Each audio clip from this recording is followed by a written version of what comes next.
దేవరాగం జ్ఞానయోగం వ్యాసపీఠం బహువేదశాస్త్రం బోధామృతహిత శ్రీమన్నారాయణం శివగౌరీ సంభాషిత సకల పురాణం అష్టాక్షరి పంచాక్షరి మంత్రావరణం అఖిల దేవతా సంస్తుతి పారాయణం జయ మంగళకరమీ ప్రవచన శ్రవణం అనుదినము శుభము సుఖము జీవన గమనం దేవరాగం జ్ఞానయోగం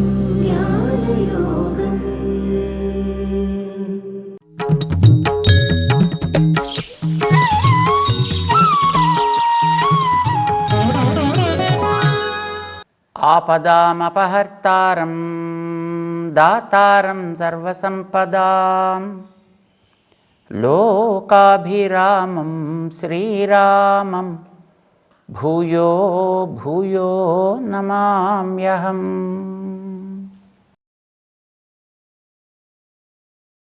జై శ్రీమన్నారాయణ.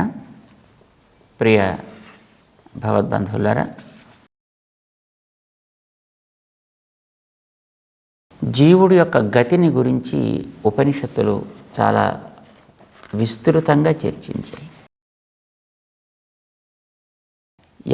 ఎలా జీవుడు దేహంలో ఉన్నప్పుడు పనిచేస్తాడు, దేహాన్ని వదిలిన తర్వాత ఏ మార్గాల్లో జీవుడు పయనిస్తాడు, ఎక్కడికి చేరతాడు, దేనివల్ల చేరతాడు,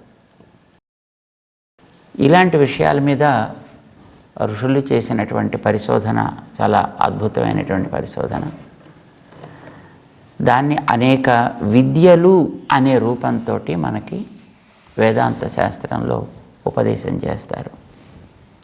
బ్రహ్మసూత్రాల్లో దాని గురించినటువంటి చర్చ విపులంగా జరుగుతుంది. వేదవ్యాస భగవానుడు ఆ రోజుల్లోనే దీనికి సంబంధించినటువంటి గోష్ఠులని జరిపి రకరకాలైనటువంటి నిర్ణయాలు చేయడం జరిగిందన్నమాట. అందులో దేహం వదిలిన తర్వాత కర్మానుభవాన్ని బట్టి సంప్రాప్తికి, అంటే వాడు చేసేటువంటి దుష్కర్మలకి ఫలితాలను అనుభవించాల్సి వస్తే వాడు ఎట్లా ప్రయాణిస్తాడు, లేదు తిరిగి మళ్ళీ ఈ మానవాది లోకాల్లోకే రావాలంటే వాడు ఎట్లా పయనిస్తాడు, తిరిగి రానక్కర్లేని ఉత్తమమైనటువంటి ఫలితాన్ని పొందాలి అంటే వాడు ఎట్లా పయనిస్తాడు. వాడంటే జీవుడు అన్నమాట. జీవుడు మనకి కంటికి కనిపించే వస్తువు కాదు కనుక దాని గురించి మనం ఇప్పుడుండేటటువంటి వైజ్ఞానికులు ఏం చెప్పలేరు. కానీ ఆ తత్వాన్ని శాస్త్రం ద్వారా గుర్తించారు కనుక మహానుభావులైనటువంటి ఋషులు దాని సంబంధమైన ఎన్నో నిర్ణయాలని వాళ్ళు చక్కగా చేయగలిగారు. అందులో ఈ దేహయాత్ర అయిపోయిన తర్వాత, కర్మబంధం నుంచి బయటికి విడుదలైన తర్వాత ఆ జీవుడు తిరిగి రాని స్థితికి ఎలా పెడతాడు, తిరిగి వచ్చేట్టుగా ఎలా పెడతాడు అనేది ఛాందోగ్యం చాలా చక్కగా మనకి వివరిస్తుంది. తద్యయ ఇత్థం విదుహు అంటూ చెప్తుంది మనకి. ఇది తప్పనిసరిగా తెలుసుకోవలసింది. ఇలా తెలుసుకోవాలి. ఏమని? ఏ చేమేరణ్యే శ్రద్ధాతప ఇత్యుపాసతే తే అర్చిషమవిసంభవంతి. ఎవరైతే అరణ్యాల్లో, అంటే ఇతరమైనటువంటి కాంక్షలు లేకుండా కేవలం ఆత్మనో పరమాత్మనో మాత్రమే పరమ పురుషార్థంగా నిర్ణయం చేసుకుని ఎవరు తమ జీవితాన్ని సాగిస్తారో తే అర్చిషం అభిసంభవంతి. వాళ్ళు అర్చిరాది మార్గాన్ని ఎన్నుకుంటారు. వాళ్ళు ఆ మార్గంలో వెడతారు. ఎలా వెడతారో కూడా దాంట్లో మళ్ళీ నియమం ఉందండి. అంటే జీవుడు ఉండేటటువంటి ఒక స్థానానికి హృదయం అని పేరు పెట్టారు. మామూలుగా ఇప్పుడు మనం వైద్యశాస్త్రులు చెప్పేటటువంటి గుండెకాయ కాదు, జీవుడు ఉండేటటువంటి మూల స్థానం ఏదో దాని పేరు హృత్ స్థానం అయతి కనుక దానికి హృదయం అని పేరు పెట్టి దహరాకాశంలో ఉంటుంది అని అంటారనమాట. ఆ ఉండే స్థానానికి చుట్టూ శతంచ ఏకాచ హృదయస్య నాడ్య అని వివరిస్తుంది. 100 దారులు వీడుండేటటువంటి ఆ దహరాకాశపు స్థానానికి ఏర్పడి ఉన్నాయి. అందులో ఒకటి ఏకాచ అన్నాడు కదా, ఆ ఊర్ధ్వ నాడి అది పైన ఉంటుంది. మిగతా 100 చుట్టూ ఉంటాయి, కింద కూడా ఉంటాయి. అధోలోకాలకి వెళ్ళాలి అన్నవాడు ఈ క్రింద ఉండేటటువంటి నాడుల ద్వారా ప్రయాణం చేస్తాడు. ధూమాది మార్గం గుండా మళ్ళీ ఈ లోకంలోకి రావాల్సిన వాడు మధ్యలో ఉండేటటువంటి నాడుల ద్వారా ప్రయాణం చేస్తాడు. తిరిగి రానవసరం లేనటువంటి వాడు ఊర్ధ్వనాడి ద్వారా బయటికి వీడు వెడతాడు, ప్రయాణం చేస్తాడు. ఎలా వెడతాడో కూడా దాంట్లో ఒక వివరణ ఉంది. లోపల జీవుడికి ప్రయాణం చేసే సమయం వచ్చినప్పుడు లోపల అంతా చీకటి, ఏం కనిపించదు. అక్కడ ఏ ద్వారంలోంచి వీడు బయటికి వెళ్ళవలసిన రీతిని వీడి కర్మ కలిగిస్తుందో దాన్ని బట్టి భగవంతుడే స్వయంగా అక్కడ లోపల ఒక దీపాన్ని పట్టి ఉంటాడు. ఈ 101 నాడుల ద్వారాలకి కూడా ఉండే తాళాలన్నీ భగవంతుడి దగ్గరే ఉంటాయి. మరి బహుశా ఆయన మేనేజ్ చేయగలను అని అనుకుని ఉంటాడు, అందుకోసం ఆయన మేనేజ్ చేస్తున్నాడు.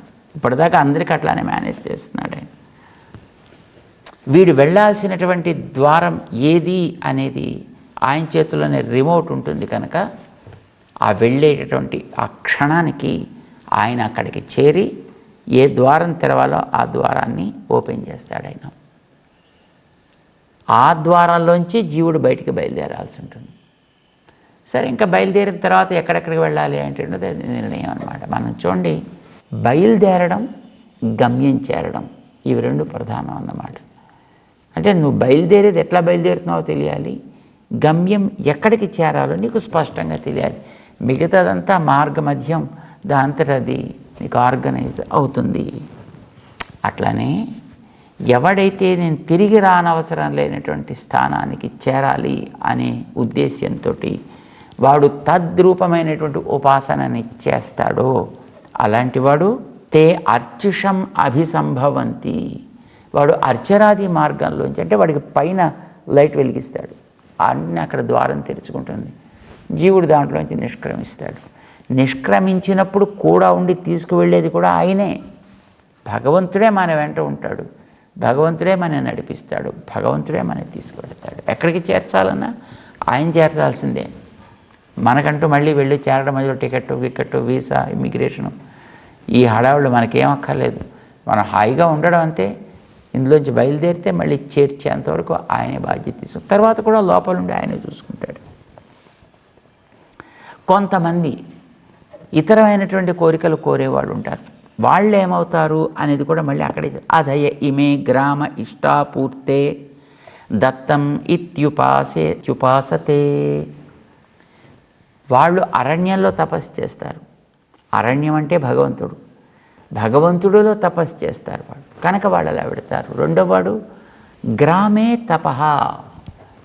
వీడికి చుట్టూ ఉండేటటువంటి సుఖాలతోటి వీడు తపస్సును ఆచరిస్తాడు. ఇష్టాపూర్తే దత్తం, ఇష్టాపూర్తములు అని అంటుంటారు. అంటే ఇష్టం యాగాది, పూతం ఖాతాది అని అంటారు అన్నమాట. అంటే వీడు యజ్ఞం, దానం, తపస్సు లాంటివి కానీ, లేదు పూతము అంటే చెరువులు తవ్వించడం, నీళ్లు పెట్టించడం, చెట్లు నాటించడం, ఇట్లాంటివి కానీ, ఇలాగ ఇది కానీ అది కానీ, లేదా అలాంటి వాటితోటి అనుబంధంగా ఉండేటటువంటి ఎన్నో కార్యాలు ఉన్నాయి, ధార్మిక కార్యాలే.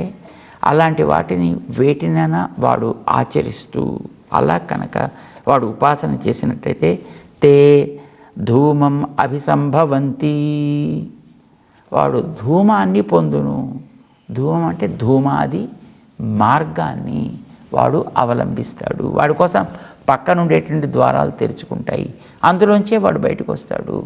వాడికి లోపల చీకటి ఏర్పడ్డప్పుడు అయ్యో నాకేమైనా కనిపిస్తే బాగుండు అని అనుకుంటూ వాడు ఉంటాడు. వాడు ఇందులోంచి బయటికి రాగానే వాడికి ఆ చుట్టూ ఉండేటువంటి వాతావరణం వాడిని ఆ రకంగా తీసుకువెడుతుంది అన్నమాట. ఇలా చేసినట్లయితే ఏమవుతుంది? వాడైతే అర్చిషాన్ని చేరుతాడు. మరి వీళ్ళు తే ధూమం అభిసంభవంతి, వాళ్ళు ఆ ధూమాన్ని చేరుతారు. అక్కడి నుంచి ధూమ మార్గం, ధూమో రాత్రి అని కృష్ణుడు మనకి 27వ శ్లోకంలో చెప్పినట్టుగా అనమాట. 27 దానికి ముందు ఉండేటటువంటి 25వ శ్లోకంలో చెప్పినట్టుగా అనమాట. బట్ అలా బయలుదేరి వెళతాడు, వెళ్ళి చివరికి లక్ష్యం చేరుతాడు. తర్వాత వాడు అనుభవించాల్సింది అక్కడ అనుభవిస్తాడు. బట్ చేయాల్సింది ఏమిటో మనకి చెప్పారు. సాధారణంగా మనం యామ్యాది మార్గాల్లో పోవాలని కోరుకోం, ధూమాది మార్గం కూడా పోవాలని కోరుకోం, అర్చనాది మార్గంలో వెళ్ళాలి. దానికోసం చేయాల్సినవి చేసినా చేయకపోయినా వెళ్ళడం కోరిక అయితే మనకు అర్చనాది మార్గంలో వెళ్ళాలి అని తప్పనిసరిగా ఉంటుంది. కనుకనే మహానుభావులైనటువంటి పూర్వ ఆచార్యులు రోజు స్మరించడానికి వీలుగా ఆయా మార్గాన్ని ఒక అందమైనటువంటి శ్లోకంలో కూర్చి మనకి ఇవ్వడం జరిగింది. దాన్ని పరమార్థ శ్లోకము అని అంటారు. పరమార్థ శ్లోకద్వయమైన 2 శ్లోకాలు ఉంటాయి. దాంట్లో ఒకటి దానికి మనం మహానుభావుల్ని పెద్దల్ని ఆశ్రయించి గురువు దగ్గరికి చేరడం, గురువుకి తగినట్లుగా మనం ప్రవర్తించడం, వారికి అనుగ్రహం కలిగితే అప్పుడు వారు మనకి మంత్ర ఉపదేశం చేయడం, అప్పుడు మంత్ర అనుసంధానం చేస్తూ మనం జీవితాన్ని సవరించుకోగలగడం. సో ఇవన్నీ అన్నమాట. ఇవన్నీ మొట్టమొదటి పూర్తయితే అప్పుడు వీడు దేహంలోంచి కర్మబంధం తొలగిన తర్వాత ప్రారబ్ధం పరిభుజ్య కర్మశకలం ప్రక్షీణ కర్మాంతర న్యాసాదేవ నిరంకుశేశ్వర దయా నిర్లూన మాయాన్వయ. వీడి ఎందుకు ఉండేటువంటి ప్రారంధాన్ని అంతటినీ కూడా తొలగించుకుని వీడిని సక్రమమైనటువంటి యోగ్యుడిగా తయారు చేసి భగవంతుడు అప్పుడు హార్దానుగ్రహ లబ్ధ మధ్య ధమని ద్వారాత్, వీడు హృదయ దేశంలో ఉంటాడు కనుక ఆయనకి హార్ద పురుషుడు అని పేరు. ఆయన చూపిస్తాడు వీడికి, నాయన ఈ ద్వారాల నుంచి నువ్వు బయటకు బయలుదేరాలి.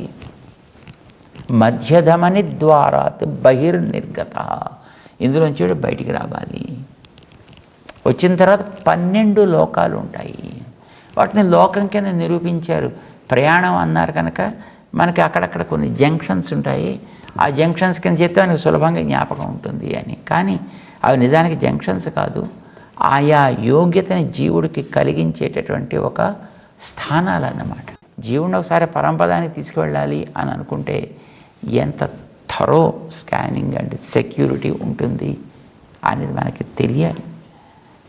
అది ఎందుకండి చేయడం అంతలాగా మనం చెప్తున్నాం కదా, కావాలంటే తెలియదా అంటే తెలిసినప్పటికీ కూడా అదంతా సెక్యూరిటీ ఎందుకు చేయాలంటే వీడిలో ఒక రకమైన యోగ్యతాపాదకం. ఒక్కొక్క లోకంలోంచి వీడిని దాటిస్తూ ఒక్కొక్క యోగ్యతని వీళ్ళలో కలిగిస్తుంటారన్నమాట. అందులో మొట్టమొదటిది అర్చి, రెండవది దీన, మూడవది పూర్వపక్ష అంటే శుక్లపక్షం, షడ్ ఉదంగ్మాస అంటే ఉత్తరాయణ కాలం, ఉత్తరాయణ పుణ్యకాలం అంటుంటారు, అబ్ద సంవత్సరం, వాత వాయులోకం, అంశుమత్ సూర్యలోకం, గ్లౌ చంద్రలోకం, విద్యుత్ లోకం, వరుణ ఇంద్ర ధాతృ 11 వచ్చాయి. మనకి మొత్తం 12. అర్చి దిన పూర్వపక్ష షడ్ ఉదంగ్మాస అబ్ద వాత అంశుమత్ గ్లౌ విద్యుత్ వరుణ ఇంద్ర ధాతృ 12 లోకాలు. ఈ 12 లోకాలను దాటుకుంటూ పెడతారంటే ఒక్కొక్క చోట వీడికి ఒక్కొక్క రకమైనటువంటి ప్యూరిఫికేషన్ ప్రాసెసెస్. ఎందుకంటే ఒకసారి అక్కడ దాకా వెళ్ళిన తర్వాత ఏమంటే నాకు ఇది తిందాం అనిపిస్తోందండి అనడానికి ఉండదు, లేదు ఒకసారి మా వాళ్ళని చూసి వస్తానండి అనడానికి ఉండదు. అక్కడ ఇంకోటి ఏది కూడా మళ్ళీ మనకి మనసులో రాకూడదు, మనకి రాదు నిజానికి. అక్కడ మరి అంత ప్యూరిఫికేషన్ మధ్య ఎక్కడెక్కడ ఏదైనా ఉన్నాయంటే వాటిని జాగ్రత్తగా ఫిల్టర్ చేసి మొత్తం తీసేసేయాలి. ఇందుకోసం ఇవన్నీ ఉపయోగపడతాయి అని. అది ఒక్కొక్క అమానవ పురుషుడు అని అంటారనమాట. ఆతివాహిక పురుషులు అని అంటే వాళ్ళు అక్కడక్కడికి రాగానే వాళ్ళని స్వాగతించి సత్కరించి అప్పుడు పైవాడి దగ్గరికి అందిస్తాడు. వాడు స్వాగతించి సత్కరించి వాడి పైవాడికి అందిస్తాడు. ఇలాగా మొత్తం 12. దీన్ని మనం రోజు తలుచుకోవాలి. ఈ 12 మనకు అయిపోయిన తర్వాత ఏమవుతుంది? ధాతృ మహిత సీమాంత సింధు అప్లుత. అక్కడ దాకా వెళ్ళిన తర్వాత అక్కడ విరజ అనే ఒక మహా అద్భుతమైన సింధు ఉంటుంది. దాంట్లో వీడు అవగాహన చేస్తాడు. అప్పటిదాకా వీడుకుండే సూక్ష్మ శరీరం బయటికి పోతుంది. వీడొక్కడు ప్యూర్ సోల్ కింద లోపలికి పెడతాడు. అప్పుడు కూడా భగవంతుడు వీడిని తన చేతిలో ఉండి తీసుకువెడతాడు. అవతలి గట్టుకు చేరగానే అక్కడ అమానవ అనేటువంటి ఒక తత్వం ఉంటుంది. బాష్ బాగున్నావా దా అని పిలుస్తున్నాడు. అది పిలిచి వీడికి అలాంటి ఒక దివ్య దేహాన్ని ప్రసాదిస్తుంది. ఆ లోకంలో ఉండటానికి వీలయ్యేటటువంటి ఒక దేహం అన్నమాట. అది పంచ ఉపనిషన్మయ దివ్య దేహము అని అంటారు. అది వచ్చిన తర్వాత అక్కడి నుంచి బయలుదేరి అక్కడ వాళ్ళ స్వాగత సత్కారాలు తీసుకుంటూ అక్కడ ఒక పుష్కరి ఉంటుంది. ఐరం మదం అని ఒక సరస్సు ఉంటుంది. ఆ సరస్సులో అవగహిస్తాడు. వీడి లోపల భగవత్ ప్రేమ పూర్ణంగా నిండుతుంది. పైకి రాగానే గరుత్మంతుడు ఉంటాడు అక్కడ. వీడిని భూతం మీద ఎక్కించుకుంటాడు.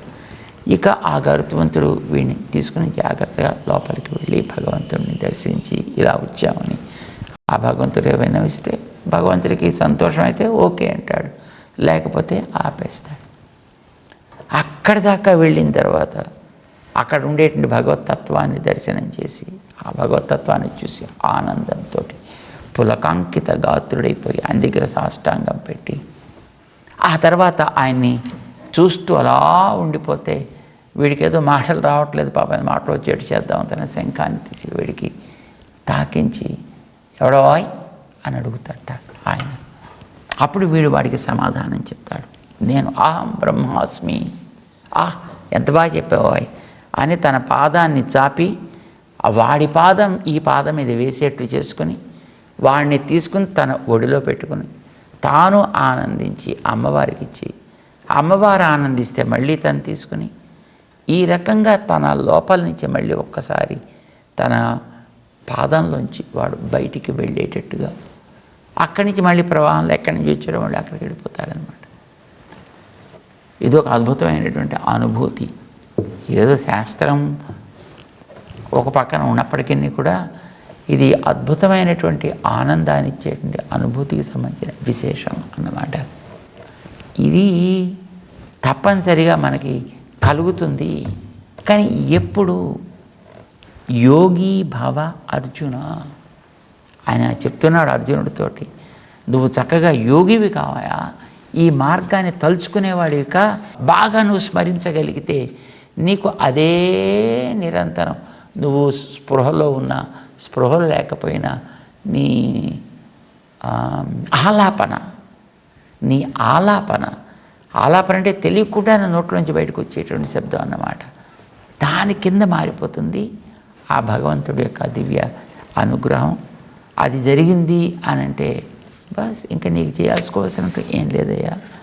యోగయుక్త భవ అర్జున. చక్క నువ్వు కూడా ఆ యోగంతో చేరు. యోగం ఆలోచన. ఈ ఆలోచన అర్చరాది మార్గ చింతన. ఈ చింతన పరో భవ అర్జున అని ఆ శ్లోకాలేంటి, అది ఎప్పుడు వస్తుంది? ముక్త. ఈ శరీరంలోంచి కర్మబంధం నుంచి ముక్తి పొందిన తర్వాత బయటకు వచ్చాక వస్తుంది. ఆ శ్లోకం ఇలా ఉంటుంది, ముక్త అర్చిర్ దిన పూర్వపక్ష షడుదంగ్మాస అబ్ద వాత అంశుమత్ గ్లౌ విద్యుత్ వరుణ ఇంద్ర ధాతృ మహిత సీమాంత సింధ్వాప్లుత శ్రీవైకుంఠముపేత్య నిత్యం అజడం తస్మిన్ పరబ్రహ్మణ సాయుజ్యం సమవాప్య నందతి సమం తేనైవ ధన్యపుమా. ఈ జీవుడు భగవంతుడితోటి సాటి లేని ప్రేమతో, వాత్సల్యంతో, సౌహార్దంతో అలా ఆటలాడుతూ ఉంటాడు అక్కడ. ఇది మన పూర్వులు మనకి అందించిన శ్లోకం. మన దగ్గర శ్రీపతి స్తుతిమాల అని పుస్తకం ఉంటుంది. ఆ స్తుతిమాలలో ప్రాతస్మరణీయము అని ముందు ఒక భాగం. మన పెద్దజీయర్ స్వామి వారి దగ్గర నుంచి ప్రతి భక్తుడికి, ప్రతి వైష్ణవుడికి ఇవి తప్పనిసరిగా వచ్చి తీరాలి. పొద్దున లేవగానే మంచి ఆలోచనతో కదండి మనం లేవాలి. ఏ ఆలోచన మనం చేస్తాం అట్లాంటి కార్యాలు కదా మనం ఆ రోజు జరపగలుగుతాం. మంచి ఆలోచన చేయి, దాని తగ్గట్టుగా మంచిగా నువ్వు ప్రవర్తించు. మంచి అంటే మనకేదో తెలియదు కనుక ఇదిగో నేను చూపిస్తున్నాను మంచి అంటూ మనకి ఈ అర్చరాది మార్గాన్ని చాలా అద్భుతంగా వివరించారు. చక్కగా రోజు మనం చదువుకోవాలి. ఇది ప్రతిరోజు చదువుకోవాలి అని ఎప్పటి నుంచో మన స్వామివారు మనకు అలవాటు చేస్తే ఇప్పటికీ మనందరం చక్కగా పొద్దున్న లేవగానే అలాగ మొత్తం వాటన్నిటినీ హరి అష్టకం, వసుదేవసుతం దేవం, కృష్ణాష్టకం, పంచ ఆయుధ స్తోత్రం, ఒక 3 2 గజేంద్ర మోక్షానికి సంబంధించినటువంటి ఒక 2 శ్లోకాలు, రైట్, ఇంకొక 3 మళ్ళీ మనకి మనోవాక్కాయంకి సంబంధించినటువంటి శ్లోకాలు, వాటన్నిటినీ ఏకాగ్రపరచడానికి సంబంధించినవి. వీటితో పాటు భగవంతుడు ఉండే 5 స్థానాలు, ఇవన్నీ చెప్పిన తర్వాత అవన్నీ కలిపితే ఎంత చేసి 31 శ్లోకాలు, చివరి ఇంకొక 2 శ్లోకాలు మనకిచ్చారు. అవి ఇప్పుడు ఈ పరమార్థ శ్లోకద్వయం అని అంటారు. సత్సంగాత్ అని ఆరంభమవుతాయి ఆ శ్లోకాలు. సత్సంగాత్, మంచివారితో మనం చేసే సహవాస ప్రభావం చేత మనకి ఏది శాశ్వతం ఏది అశాశ్వతం అనే తపన పెరుగుతుంది. భవనిస్పృహ గురుముఖాత్ శ్రీశం ప్రపద్య ఆత్మవాన్. వీడు చేయవలసినటువంటి పని ఏమిటి, దాన్ని మనకు ఆ శ్లోకాలు వివరిస్తున్నాయన్నమాట. భగవంతుడిని మనం శరణాగతి చేయాలి. గురువు మనకి ఉత్తమ మంత్రోపదేశం చేస్తాడు. దాన్ని ప్రతిదినం ప్రేమతోటి మనం అనుసంధానం చేయాలి. ఇట్లాగా ఆరంభం చేసి దీనివల్ల వీడు దేహాన్ని చివరి క్షణంలో వదిలినప్పుడు అప్పుడు వీడికి ఊర్ధ్వ నాడి, దానికే సుషుమ్న అని పేరు. ఆ నాడి వీడి కోసం ద్వారం తెరుచుకుంటుంది. వీడు దాంట్లో నుంచి బయలుదేరుతాడు. That's it. ఇంకా వాడు చేరాల్సినటువంటి ఆత్మదర్శనానికో పరమాత్మ దర్శనానికో దేనికి వీడికి యోగ్యత అయితే దాన్ని వీడు అనుభవిస్తాడు అన్నమాట. ఇది మనం రోజు చదువుకునే ప్రయత్నం చేద్దాం. మన ఆచార్యులు చెప్పారు మనకి. దాన్ని కమ్మని కృష్ణుడు మన మీద నిర్బంధం చేస్తున్నాడు. యోగ యుక్తో భవ అర్జున అని. కనుక ఈ మార్గాన్ని మనం ఎన్నుకుందాం, ఆ మార్గంలో పయనించే ప్రయత్నం చేద్దాం. నిజానికి భగవద్ రామానుజుల వారు తమ అనుగ్రహ విశేషం చేత అందరికీ ఆ మార్గంలో వెళ్ళే అధికారం ఇచ్చారు. రామానుజాచార్యుల వారికి ముందర అసలు లోకాన్ని పట్టించుకున్నది ఎవరు కనుక నువ్వు భ్రమ నేను భ్రమ అనేటటువంటి ఆలోచన ఉండేది. కానీ రామానుజుల వారు వచ్చిన తర్వాత నువ్వు నిజము నేను నిజము, మనం చేసే పని నిజము, మనకి లభించేటువంటి ఫలితం కూడా నిజము. కనుక నిజమైనటువంటి మన ప్రవృత్తి కలిగి ఉందాము అని చెప్పడం తాత్పర్యం అన్నమాట. సరే, ఇంకా అధ్యాయంలో 8వ అధ్యాయం భగవద్గీతలో మనం చివరికి వచ్చేసాం. నిజానికి మిగతా అధ్యాయాల్లో ఎందులో కూడా ఈ అధ్యాయం జరిగితే వచ్చే ఫలితం ఏమిటి అనేది ఎక్కడ చెప్పరు. 8వ అధ్యాయానికి మాత్రం ఫలితం చెప్తాడు భగవంతుడు తమాషాగా. 28వ శ్లోకంలో వేదేషు యజ్ఞేషు తపస్సు చైవ దానేషు యత్ పుణ్యఫలం ప్రదిష్టం అత్యేతి తత్సర్వమిదం విదిత్వా యోగీ పరం స్థానం ఉపైతి చ ఆద్యం. ఇది ఒక అందమైనటువంటి ఫలశ్రుతి. ఈ అధ్యాయానికి మాత్రమే మనకు కల్పిస్తుంది, మిగతా వాటికి ఉండదు అనమాట. ఏమిటి ఈ ఫలశ్రుతి మనకి చెప్తోంది? ఎవడైతే ఇట్లాగా యోగయుక్తుడవుతాడో వాడికి కలిగే ఫలితం అసమానమైనది. వాడు అనుభవించే ఆనందం అతి ఉత్తమమైనది. అసలు అంతకంటే లోకంలో చేసే కార్యక్రమాల వల్ల కలిగే వాటి కంటే మించిన ఆనందం వాడికి తప్పనిసరిగా లభిస్తుంది. ఇది మనకి ఈ మంత్రం భరోసా ఇస్తుంది. దాని గురించినటువంటి తాత్పర్యాన్ని మనం తెలుసుకుని పై అధ్యాయంలోకి సాగుతాం.